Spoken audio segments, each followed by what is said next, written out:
tenemos son fundamentalmente tiempos. Oye, espérense un ratito que están entrando más. Ay, están entrando más. Ya. Que miden la rapidez o lentitud de cómo se recuperan los núcleos resonantes al ser sometidos a los impulsos de radiofrecuencia. Y tenemos los tiempos, ¿no? T1 y T2, que son las secuencias base. La T1 y la T2 son secuencias base y su principio físico es el tiempo necesario para que los protones de hidrógeno que han rotado 180 grados fuera de su campo magnético retornen a su plano de equilibrio.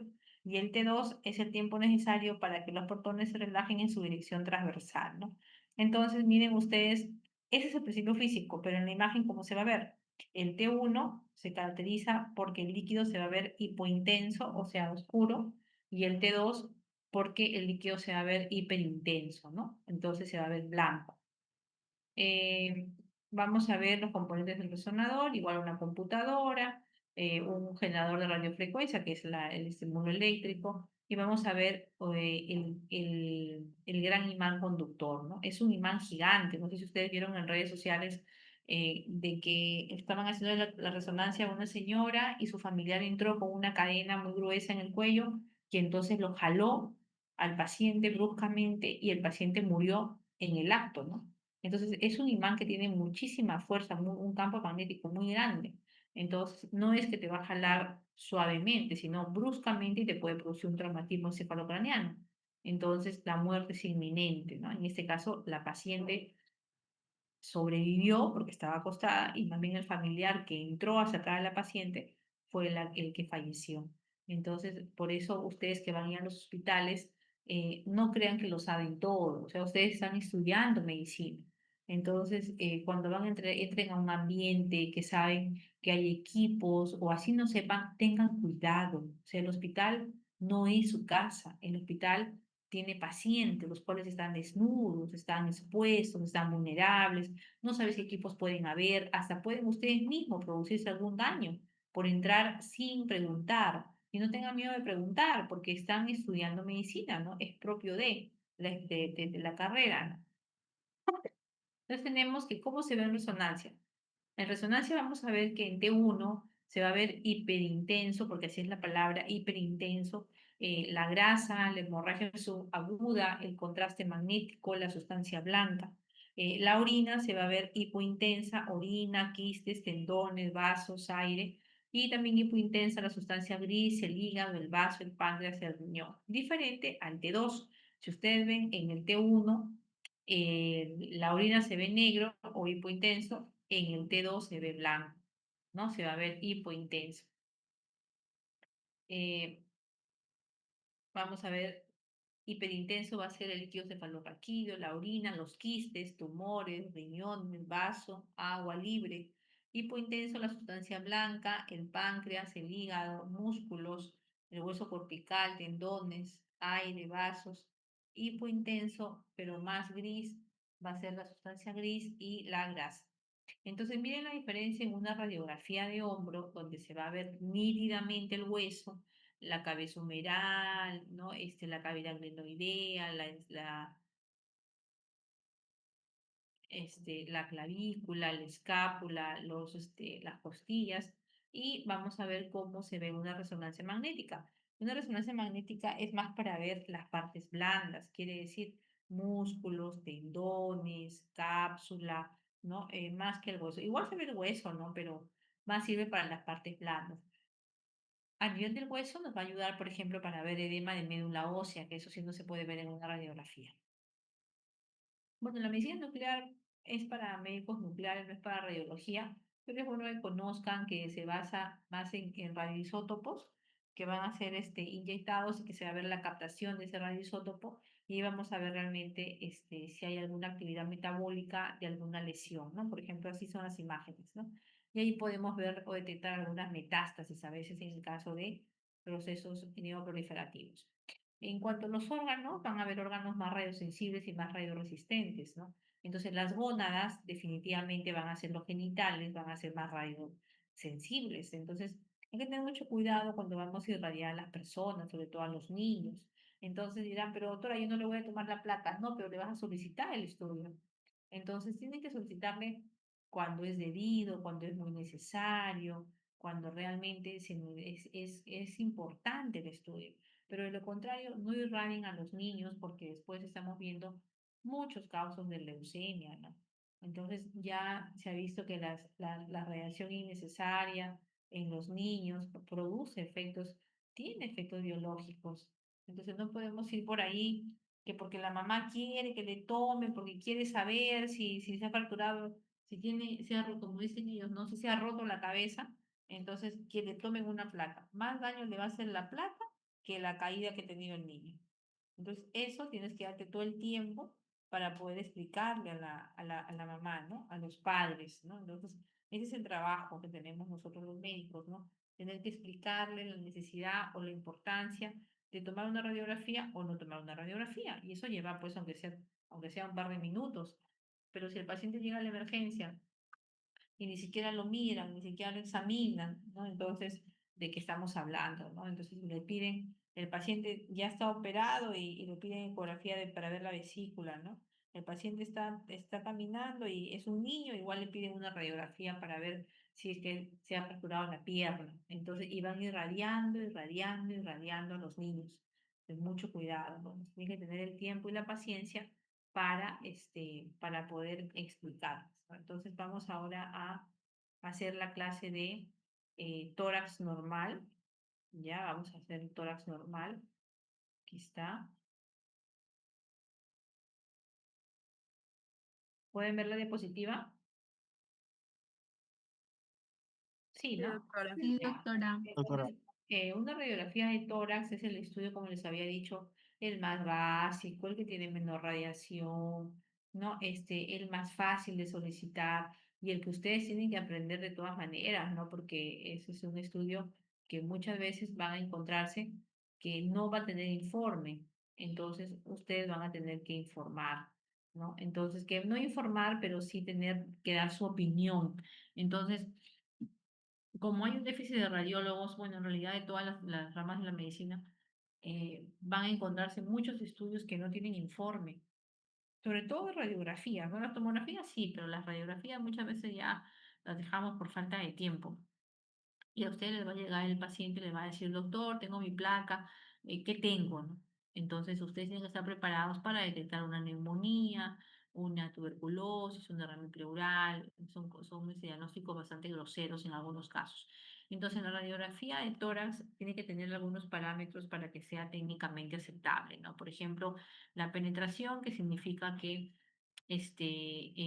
la tráquea, perdón, la columna dorsal debe verse a través del corazón, la inspiración, el número de arcos costales posteriores que se deban ver, más o menos de 10 a 11, la rotación, que es la apófisis espinosa de los cuerpos vertebrales dorsales, que esté equidistante de ambas clavículas, la magnificación, que va a ser el tamaño del corazón, y la angulación, porque las clavículas van a estar siempre en forma de S itálica. Entonces, no significa de que, entonces si está mal tomada, entonces no la voy a leer. En realidad depende mucho del paciente también, ¿no? Si es un paciente normal, tranquilo, que colabora, pues tiene que ser esa radiografía, cumplir con todos los parámetros. Pero si es una radiografía de un paciente que esté en UCI, que no colabora, que tiene muchos tubos, que no respira bien, no vas a pedir pues todos esos parámetros, ¿no? Eso es imposible. Pero lo que les demuestro aquí es que todo está escrito en medicina. O sea, aquí no es que yo tomo la placa como a mí se me da la gana. No, acá hay un protocolo, acá hay una manera de cómo tomar una radiografía, hay una manera de cómo informar. No es que yo informo como yo quiero porque es mi experiencia. No, acá no es tu experiencia, acá es cómo tienes que hacer las cosas. En todo hay un protocolo. Para operar hay una guía, para el diagnóstico de pancreatitis hay una guía clínica. Entonces, ya está todo normado, todo está escrito. No pretendamos salir de la norma. Es muy diferente cuando estás frente a un reto en una cirugía complicada y aún así, ¿no? Entonces, porque cuando llegue un juicio y te lleguen y te pregunten, ¿usted cumple con el protocolo? Entonces es importante cumplir como se debe con lo que está escrito, ¿no? Entonces, acá tenemos, salvo honrosas excepciones, ¿no? Tenemos lo que le había dicho, ¿no? La inspiración, el centrado, que es la distancia de la poesa espinosa a las clavículas, la penetración de los tubos de rayos X, La posición, mira, ves cómo está de pie, vamos a ver la cámara gástrica debajo del hemidiafragma izquierdo. Entonces hay algunas proyecciones básicas, ¿no? Por ejemplo, este es póstero anterior, porque los rayos vienen por atrás. Antero posterior, los rayos vienen por delante. Decúbito lateral derecho, izquierdo, oblicua, decúbito dorsal y decúbito lateral con rayo tangencial, ¿no? Entonces, esas son las proyecciones básicas. Muchas veces pensamos que los pacientes van a llegar, pues, totalmente sanos, entre comillas, para tomarse una radiografía, pero no es así. Llegan pacientes quemados, pacientes amputados, pacientes postrados, entonces no es fácil adquirir una radiografía de tórax. Pero en lo común, por ejemplo, esta paciente pone el mentón sobre el chasis, todo este es el chasis, pone las manos en la cintura, no porque esté modelando, sino porque tiene que sacar las escápulas de los campos pulmonares. Entonces, como ya hemos dicho que es un estudio en 2D y que todo se va a superponer, entonces con este movimiento lo que hace es sacar las escápulas de los campos pulmonares, ¿no? Lo saca aquí, aquí también, y tenemos los campos pulmonares, tenemos la columna dorsal, el corazón, las sombras mamarias, ¿no? Entonces, aquí algunos datitos. Vamos a ver que se va a observar entre la sexta y séptima costilla anterior y entre el 10 y 11 algo costal posterior. Las clavículas van a ser equidistantes a nivel de la cuarta dorsal. Los omóplatos que no se deben proyectar, como les digo yo, en los campos pulmonares y que se debe ver solamente hasta la T4 o la D4, ¿no? La cámara gástrica que está debajo del diafragma izquierdo, el botón aórtico nítido y los bordes nítidos. Entonces, ¿cuáles son los arcos costales? Acá tenemos arcos costales posteriores que son los de fácil visualización. Aquí, ¿no? Y aquí tenemos hacia cráneo caudal los arcos costales anteriores que son los de más difícil visualización. Muy bien, entonces, por ejemplo, acá, esta incidencia es posterior anterior, es como así como la modelo, ¿no? Ella está apoyada en el chasis con el mentón sobre el chasis y la radiación va a venir por la espalda. Entonces, los omóplatos, miren acá, están afuera de los campos pulmonares, estas son las clavículas, las cuales son oblicuas, clavículas oblicuas, y el espacio intervertebral tiene forma roma. Mientras que una radiografía antero-posterior, o sea, la radiación viene por delante, vamos a ver que las clavículas están totalmente horizontalizadas. Mira.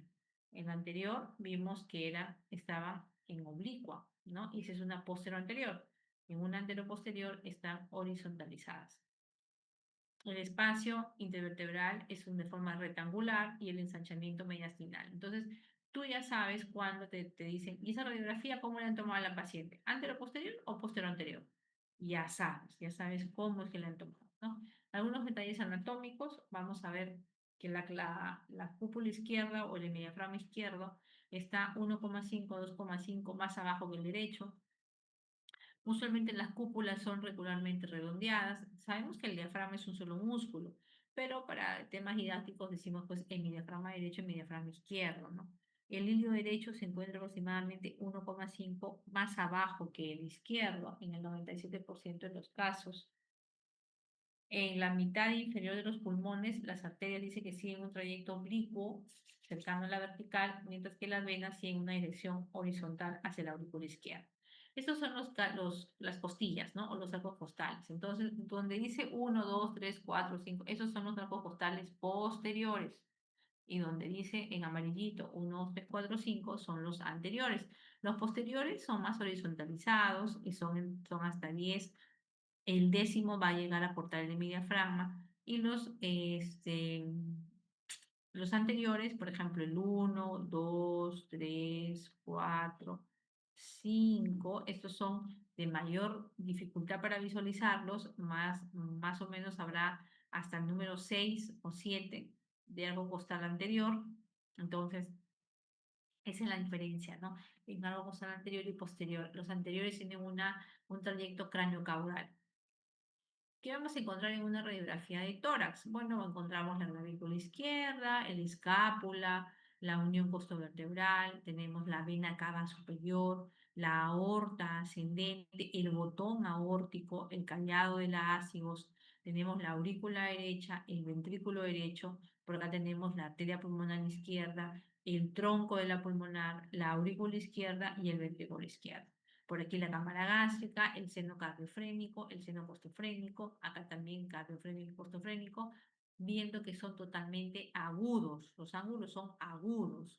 Cuidado porque cuando no sean agudos, o sea, sean obtusos, es porque algo está pasando, ¿no? La pleura. La pleura vamos a tener la pleura parietal y la pleura visceral. La visceral pegada al pulmón y la parietal pegada a la pared. Ese espacio es el espacio pleural. Ahí puede haber líquido, puede haber sangre, puede haber linfa, puede haber moco, puede haber muchas cosas, ¿no? Puede haber aire. Y los campos pulmonares, cuando nosotros vamos a empezar a describir los hallazgos, tenemos que determinar cuál es la posición, ¿no? ¿Cómo voy a decir tal lesión está instalado? Para eso están estos términos. Campo pulmonar superior, campo pulmonar medio, campo pulmonar inferior.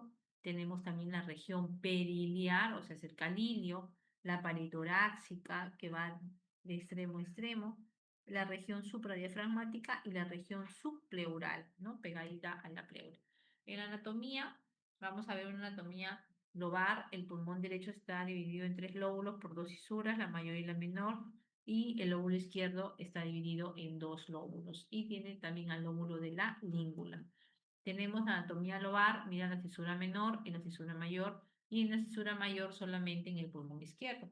Por otro lado, vamos a ver nosotros también que en una incidencia lateral, en una radiografía lateral, ¿cómo vamos a encontrar las cisuras? Encontramos nosotros la cisura menor y mayor en forma de Y, ¿no? En forma de Y. Y vamos a ver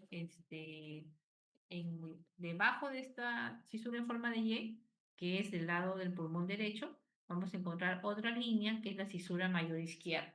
Entonces, ahí tenemos las fisuras, ¿no? La fisura mayor derecha y la fisura mayor izquierda. A nivel de los segmentos, vamos a ver el lóbulo superior va a tener el segmento apical, posterior y anterior, el lóbulo medio tiene el segmento lateral y medial, y el lóbulo inferior tiene el segmento superior, basal medial, basal anterior, basal lateral y basal posterior.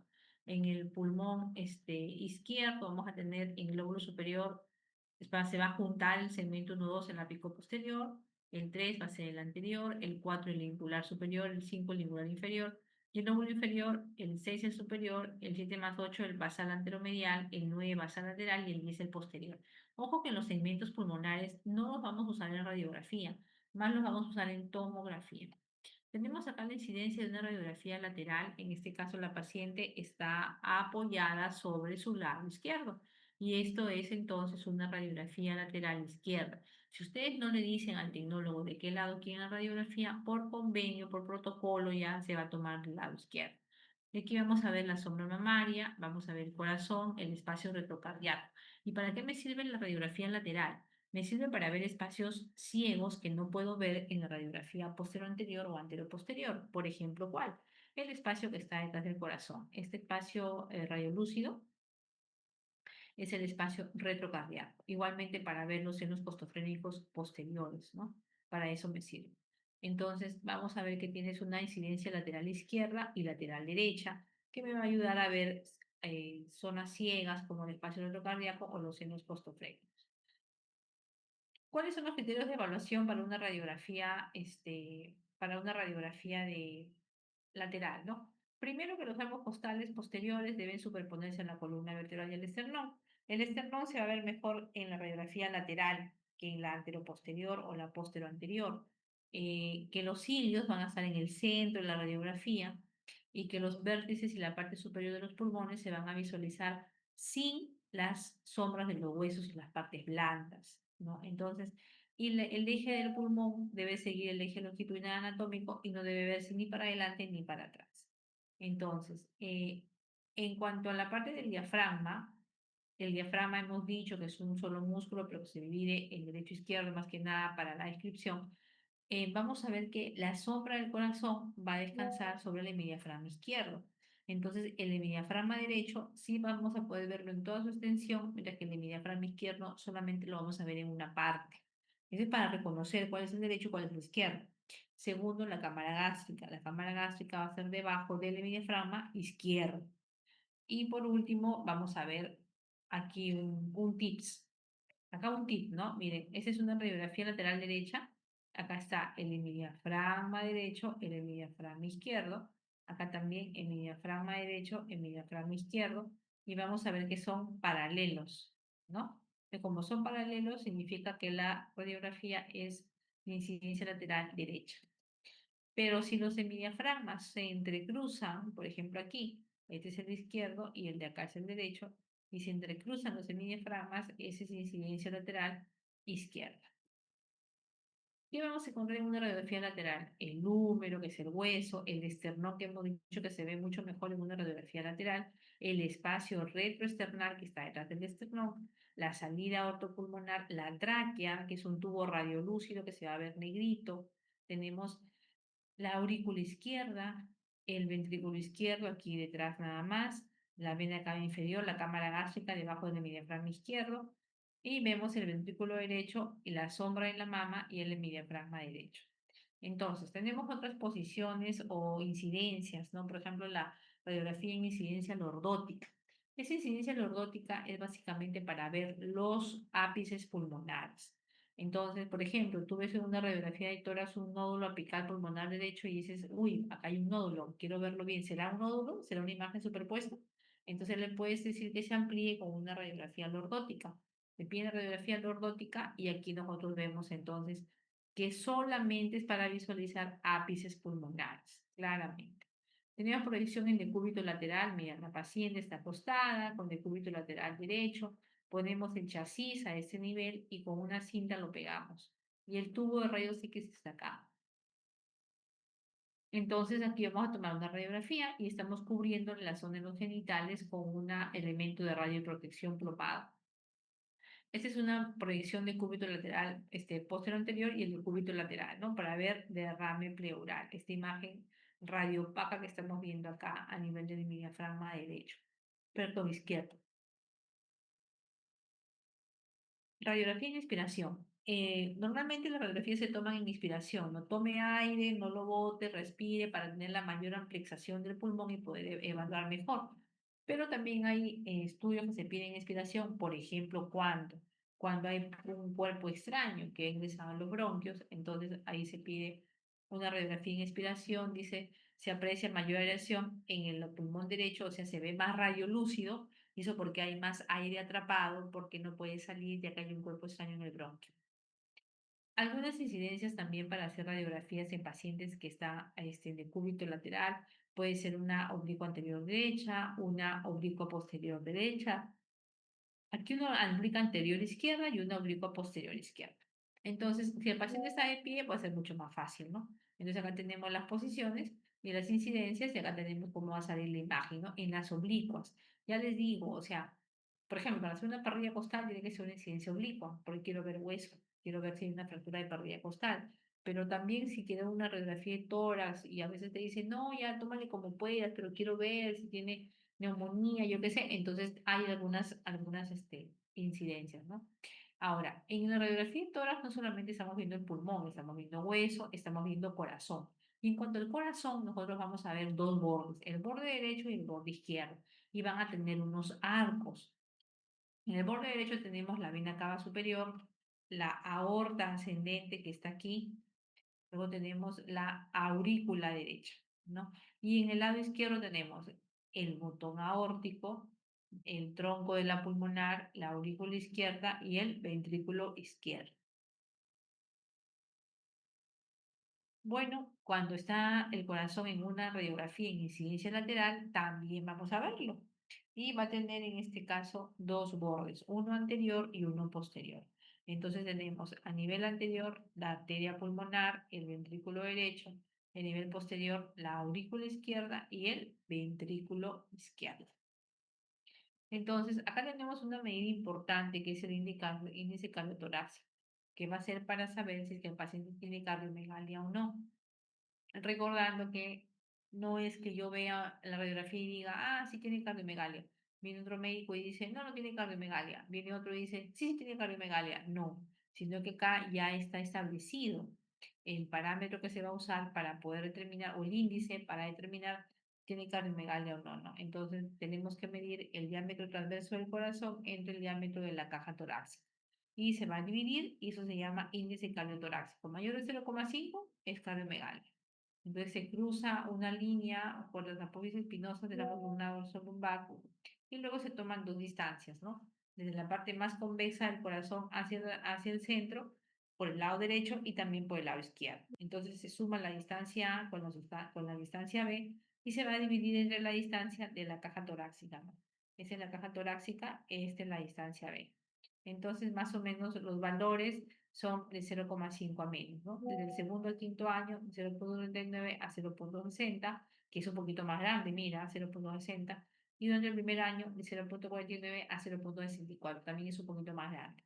Y luego vemos acá el índice cardiotorácico. Vamos a sumar la distancia A más la distancia B entre la caja torácica, sumamos estas dos A más B entre C y tiene que ser menor de 0,5. Aquí tenemos algunos datos. El grado 1, cuando el ICT es de 0,51 a 0,55, el grado 2 de 0,56 a 60, el grado 3 de 0,61 a 0,65 y el grado 4 mayor a 0,65. Entonces, ya para terminar, vamos con la última diapositiva de radiografía de tórax normal. ¿Sí se ve? Sí, Doctora. doctora. Entonces, ¿qué más tenemos que ver en una radiografía? Ya hemos hablado del corazón, hemos hablado del pulmón, también tenemos que ver las partes blandas, ¿no? Partes blandas, pliegues axilares, el borde inferior del músculo pectoral mayor, el esternocleidomastoideo, las sombras de la mama, los pezones, que a veces parecen un nódulo el pezón, ¿no? Esta, por ejemplo, es una radiografía de un varón. ¿Por qué no tiene las sombras de las sombras mamarias? En cambio, acá es de una mujer y acá tenemos la glándula mamaria, ¿ven? Esa es una mujer. No significa de que el pulmón esté más radiolúcido porque algo está pasando o más radio opaco porque tienen alguna enfermedad, sino simplemente porque tiene las glándulas mamarias que están disminuyendo la radiolucidez del pulmón, ¿no? Que actualmente negrito se vuelve como un poquito más blanco. El tórax óseo, bueno, está formado por las costillas, ya hemos hablado, ¿no? Del largo costal anterior, posterior, las escápulas, las clavículas, también hemos hablado de las clavículas, cómo se ve en una radiografía anteroposterior, en una posterior-anterior, y tenemos los arcos costales posteriores y los anteriores son de más difícil visualización, que van a formar la jaula torácica, la columna vertebral, que la imagen va a ser más clara a nivel superior y va, mientras va bajando ya se vuelve menos definida. El esternón se va a ver solamente en la radiografía lateral, que ya lo hemos visto, y acá tenemos el diafragma, por acá también está el esternón. Acá tenemos la clavícula, los rayos, perdón, los costillas. Y tenemos acá la escápula, ¿no? La escápula y acá el manubrio del esternón que no se ve muy bien, que más se vería en una incidencia lateral. Acá tenemos la pleura, que ya les había comentado, pleura visceral y pleura parietal, las cisuras, ¿no? Entonces, los rayos X paralelos a las cisuras van a hacer que la cisura se haga visible. Entonces, acá tenemos la cisura mayor, que debe ser una imagen como pintada con una punta de lápiz, y acá también, ¿no? Tenemos la cisura menor, que va a estar aquí a nivel del pulmón derecho, también dibujada con punta de lápiz. Bueno, en cuanto al diafragma, ya les había comentado, ¿no? Que es un solo músculo a nivel de la pieza donde se llama costilla dorsal, tiene dos porciones, es convexo, es continuo, es liso, tiene el ángulo costofrénico y el ángulo cardiofrénico. Miren aquí, cardiofrénico derecho, cardiofrénico izquierdo, costofrénico, costofrénico. Y son ángulos agudos. Si empieza en algún lado, este ángulo obtuso es porque algo está pasando. La tráquea va a ser una estructura tubular radiolúcida porque tiene aire, más o menos se va a dividir en el bronquio derecho e izquierdo, miren acá, a nivel de la T4 o la cuarta vértebra dorsal, esta es la tráquea, esta es la carina, y se va a dividir en el bronquio derecho y bronquio izquierdo. Los campos pulmonares que ya les habíamos explicado, la anatomía lobar también, la segmentación también, y aquí un poco cómo se proyecta el lóbulo superior derecho, ¿no? Miren la proyección del lóbulo superior derecho con los segmentos, pero que no van a ser muy útiles porque va a haber una superposición en la lateral junto con los del lado izquierdo, ¿no? Miren acá el segmento lateral y medial en el lado derecho, cómo se convierte el medial en posterior y el lateral en anterior. Luego tenemos más segmentos ya a nivel del lóbulo inferior. Vamos a ver los laterales y los mediales. El medial se vuelve anterior y el lateral se vuelve posterior. Los anteriores y posteriores. Acá tenemos el lóbulo superior izquierdo, mira cómo se proyecta y se sobrepone al lóbulo superior derecho, ¿no? Ahí, ese se sobrepone con el izquierdo. Luego tenemos el lóbulo inferior izquierdo, bueno, que ahí no hay mucho que evaluar. Y tenemos un tip, ¿no? Aquí, por ejemplo, es una radiografía lateral. Y vamos a ver un tubito radiolúcido o negro que va a ser la tráquea. Entonces yo trazo una línea por detrás de ese tubito negro de la tráquea y todo lo que esté delante va a ser del lado derecho y todo lo que esté detrás va a ser del lado izquierdo. Entonces tenemos acá, por ejemplo, que los vasos se encuentran por delante, corresponden a la arteria pulmonar del lado derecho. Y esta imagen radiopata que corresponde a un vaso es del lado izquierdo, o la arteria pulmonar del lado izquierdo.